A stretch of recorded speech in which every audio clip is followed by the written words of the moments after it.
Mukunda Jewelers, first ever factory outlet opening soon in Jubilee Hills.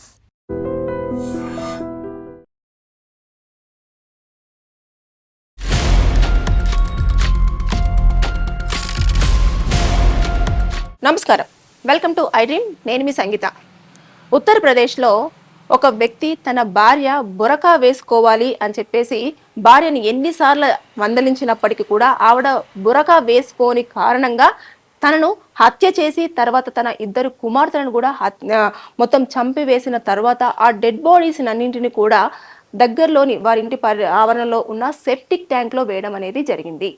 అయితే ఇది బయటికి ఎలా వచ్చిందంటే ఇంకా చుట్టుపక్కల ఉన్న వాళ్ళు ఆ వాటర్ అదంతా కూడా చూసిన తర్వాత పోలీసులకు ఇన్ఫర్మేషన్ ఇవ్వడం, పోలీసులు రావడము, మొత్తం అంతా అతన్ని ఎంక్వైరీ చేయడము, చేసిన తర్వాత ఇక్కడ ఉన్నాయని చెప్పడము, ఇదంతా జరిగిపోయింది. అతన్ని అదుపులోకి కూడా తీసుకున్నారు. తీసుకున్న తర్వాత అతను ఈ విషయాన్ని చెప్పడం జరిగింది. నేను నా భార్యకి బురకా వేసుకోమని చెప్పినాను, అయినప్పటికీ కూడా వేసుకోవట్లేదు కాబట్టి నాకు కోపం వచ్చింది. దానికోసం అని చెప్పేసి నేను ఆవేశంలో భార్యను హతమార్చడం చేశాను.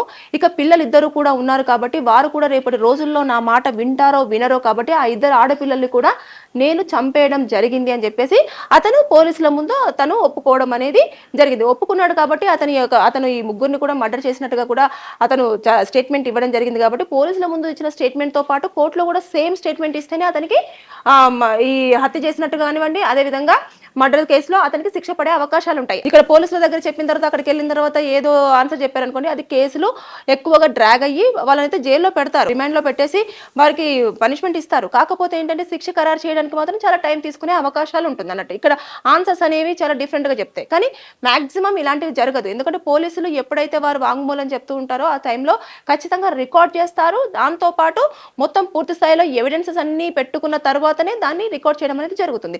అయితే ఇప్పుడు ఈ బురకా విషయంలో చూసుకుంటే ఎప్పుడైతే ఈ ముస్లిమ్స్ కి సంబంధించిన హుజూర్ ఉంటారో, హుజూర్ ఏమని చెప్తారంటే ఈ బురకా అనేది కంపల్సరీగా వేసుకోవాలి, ఆడవారు మాత్రం వేసుకోక తప్పదు అని చెప్పేసి అంటారు. అంటే కొన్ని సందర్భాలలో మనం చూస్తూ ఉంటాం కదా, వాళ్ళు ఇలా కట్టుకున్న అంటే ఫేస్ అనేది కనిపించకుండా, అది కేవలం హస్బెండ్ కి మాత్రమే ఫేస్ కనిపించేలా ఉండాలి, మిగతా మగవారిని ఎవరిని కూడా చూడకూడదు. అదే విధంగా వారు వీరిని చూడకుండా ఉండే విధంగా వారు ఏం చేస్తారంటే వారికి ఉన్న దాంట్లో ప్రకారంగా హుజూర్ ఏ విధంగా అయితే సూచించారో ఆ విధంగా వాళ్ళు ఫాలో అవ్వడం అనేది జరుగుతుంది. అయితే ఈ రోజుల్లో అంటే ఎక్కువగా కొంతమంది ముస్లిమ్స్ వేసుకోరు. బేసిక్ గా ఏపీలో ఉన్న ముస్లిమ్స్ అయితే మాక్సిమం ఈ బురకాని కొంచెం అవాయిడ్ చేస్తూ ఉంటారు.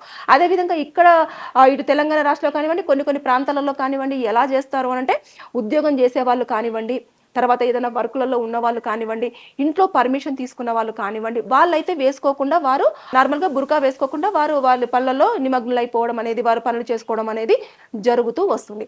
అయితే కానీ ఇది మాత్రం పక్కా అన్నట్టు, ఒకవేళ బురకా అనేది వేసుకోవాలా వద్దా అన్నది కంపల్సరిగా విత్ హస్బెండ్ పర్మిషన్ ఉండాలి. ఒకవేళ పెళ్లి కాని పక్షంలో తల్లిదండ్రుల యొక్క పర్మిషను, దాంతో పాటు వారి యొక్క మత పెద్దలు ఎవరైతే ఉంటారో వారి దగ్గర ఒక పర్మిషన్ అనేది, అంటే హుజూర్ ఆల్రెడీ ఒకటి చూపించారు కాబట్టి ఆ హుజూర్ మాట కాదనకూడదు. కాబట్టి వారు దానికి సంజాయిషి ఇచ్చుకుంటా ఒక ఇన్ఫర్మేషన్ ఇచ్చిన తర్వాత అప్పుడు ఇది నిజంగానే ఈ యొక్క పరిధిలో కంపల్సరిగా బురకా వేసుకోకూడదు, వేసుకుంటే కొంచెం ప్రాబ్లమేటిక్ గా ఉంటుంది అనుకున్నప్పుడు వారికి పర్మిషన్ ఇస్తారు. కాబట్టి అప్పుడు వారు ఏదైతే ఉంటుందో వారు ఆ బురకా అనేది వేసుకోకుండా ఉండే అవకాశాలు ఉంటుంది అన్నట్టు. అంటే చాలా మంది, కొంతమంది ఎంత శారీస్ కట్టుకున్నా కొంతమంది బురకలు వేసుకుంటూ ఉంటారు, అంటే వారు మొహాన్ని చూపించరు. అంటే హస్బెండ్ యొక్క మాట కట్టుబడి కానివ్వండి, హుజూర్ మాట కట్టుబడి కానివ్వండి, దాంతోపాటు వారికి ఉన్న కట్టుబాట్లు కానివ్వండి, దాన్ని కొంతమంది చాలా క్లియర్గా పాటిస్తారు అన్నట్టు. ఇక కొంతమంది ఏంటంటే ఉన్న సిచ్యువేషన్స్ని బట్టేసి దాన్ని కొన్నిసార్లు వేసుకోవడం వేసుకోకపోవడం అనేది జరుగుతూ వస్తుంది. అయితే ఇక్కడ పెళ్ళైన తర్వాత మాత్రం భర్త ఒకవేళ బురకా వేసుకోవాలి అని చెప్పేసి కనుక చెబితే చచ్చినట్టు వేసుకోవాల్సిందే. వేసుకోకుండా భర్త పర్మిషన్ ఇచ్చేసి, సరే నువ్వు జాబ్కి వెళ్తున్నావు కాబట్టి నాకు ఎలాంటి అభ్యంతరం లేదు, నా భార్య ఎవరినైనా చూడొచ్చు, నా భార్యని ఎవరైనా చూడొచ్చు అని చెప్పేసి అతనికి అభ్యంతరం లేకపోతే తను పర్మిషన్ ఇచ్చినప్పుడు మాత్రమే ఆ అమ్మాయి బురకా వేసుకోకుండా జాబ్కు వెళ్ళడం కానివ్వండి, లేదంటే ఒకవేళ పెళ్ళిళ్ళు అయిపోయిన తర్వాత చదువుకోవడానికి వెళ్ళడం కానివ్వండి చేయొచ్చు. కానీ ఇక్కడ పర్మిషన్ నేను ఇవ్వలేదు, ఇవ్వనప్పటికీ కూడా నా భార్య నా మాటను కాదంటుంది అన్న ఆ ఒక్క కోపంతో ఇంత దారుణమైన సిచ్యువేషన్ జరిగింది. అంటే భార్యను అసలు నువ్వు నా మాట వినట్లేదు, బురక ఎందుకు వేసుకోవట్లేదు, ఎవరి కోసం వేసుకోవట్లేదు, దేనికోసం అని చెప్పేసి అంత ఆవేశానికి గురైపోయి అతను ఆ అమ్మాయిని చంపేయడం జరిగింది. చంపేసిన తర్వాత ఇంకా ఇద్దరు ఆడపిల్లలు కూడా ఉన్నారు కాబట్టి రేపటి రోజులు కూడా ముందుగానే ఆలోచించాడు ఆ వ్యక్తి. ఆలోచించేసి ఇంకా వీళ్ళ తల్లిలాగానే చేస్తారో ఏంటో అని చెప్పేసి ఆ ఉద్దేశంతో ఆ ఇద్దరు పిల్లలు కూడా హతమర్చేసి సేఫ్టిక్ ట్యాంక్లో వేశారు. అంత దారుణమైన సిచ్యువేషన్ చూడండి. ఒక మనిషి ముగ్గురిని చంపేసి ఆ సెప్టిక్ ట్యాంక్లో వేసేసి ఏమీ తెలియనట్టు కూడా అక్కడ తిరుగుతూ ఉంటే అంటే జనాలను కానివ్వండి, పోలీసులు కానివ్వండి, పిచ్చోళ్ళన్న కింద కన్సిడర్ చేస్తున్నారు. కానీ ఈ మధ్య కాలంలో ఏదైనా ఇలాంటివి జరిగినప్పుడు పోలీసులు కానివ్వండి, చుట్టుపక్కల వాళ్ళు కానివ్వండి చాలా అప్రమత్తంగా ఉంటున్నారు. చిన్న డౌట్ వచ్చినా సరే వారు ఇన్ఫర్మేషన్ అనేది పాస్ చేస్తున్నారు. దాంతోపాటు కొంతమంది అయితే రికార్డ్ చేసేసి దాన్ని సోషల్ మీడియాలో పెట్టడం అనేది జరుగుతుంది. అది వైరల్ అయిన తర్వాత ఆటోమేటిక్గా దృష్టికి వెళ్తుంది.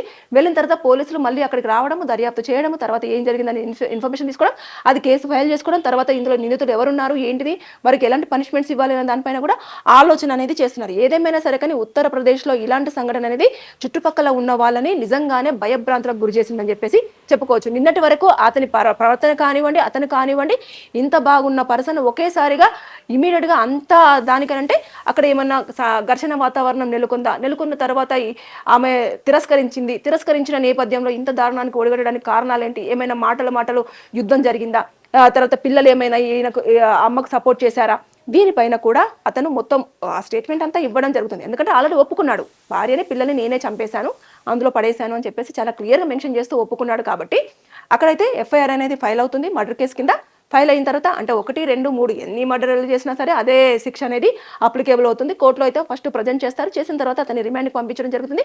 ఛార్జ్ షీట్ అనేది ప్రిపేర్ చేస్తారు వితిన్ 90 డేస్లో. చేసిన తర్వాత అప్పుడు దాని ప్రకారంగా అతనికి పనిష్మెంట్ అనేది ఉంటుంది. 7 సంవత్సరాల పాటు శిక్ష అనేది ఖరారు చేస్తారు. లేదు ఇంకా తనని హింసించడం కానివ్వండి, రోజు టార్చర్ చేయడం కానివ్వండి, పిల్లల్ని టార్చర్ చేయడం కానివ్వండి, లేదా చుట్టుపక్కల వాళ్ళతో చాలా రూడ్గా బిహేవ్ చేయడం కానివ్వండి, ఇలాంటివి ఏమైనా చోటు చేసుకున్నా కూడా కొంచెం శిక్ష అనేది పెరిగే అవకాశాలు ఉంటుంది. ఏదేమైనా సరే కానీ ఇలాంటి దారుణమైన సంఘటనలు చోటు చేసుకుంటున్నాయి కాబట్టి పోలీసులు ఇలాంటి వాటిలలో చాలా నీట్గా ఇక్కడ దర్యాప్తు చేయడానికి అవకాశం లేకుండా అతనే నేను చంపేశాను అని చెప్పేసి ఒప్పుకోవడం జరిగింది. కాబట్టి ఇలా ఉంది.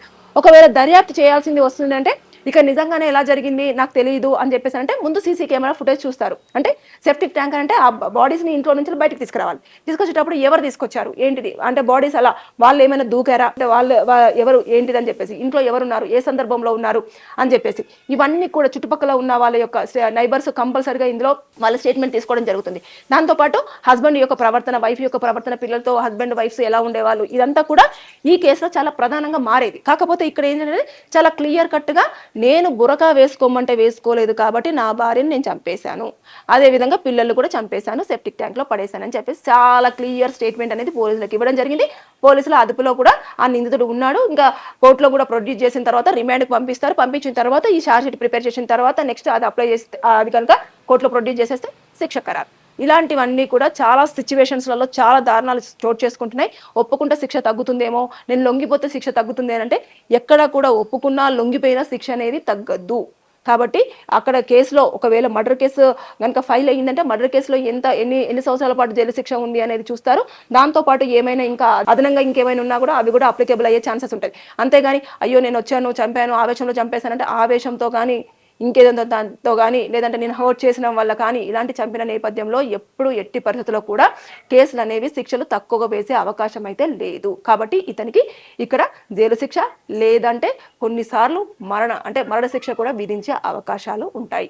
సో ఇలాంటి కేసులు మనం ఈ రోజుల్లో చాలా వరకు చూస్తున్నాం. కాబట్టి చుట్టుపక్కల ఏం జరుగుతుంది అనేది కూడా చుట్టుపక్కల వాళ్ళు కొంచెం కన్ను వేసి ఉంచితే ఇతరుల ప్రాణాలు కాపాడే అవకాశాలు కూడా ఉండే ఛాన్సెస్ ఉంటుంది. Thank you.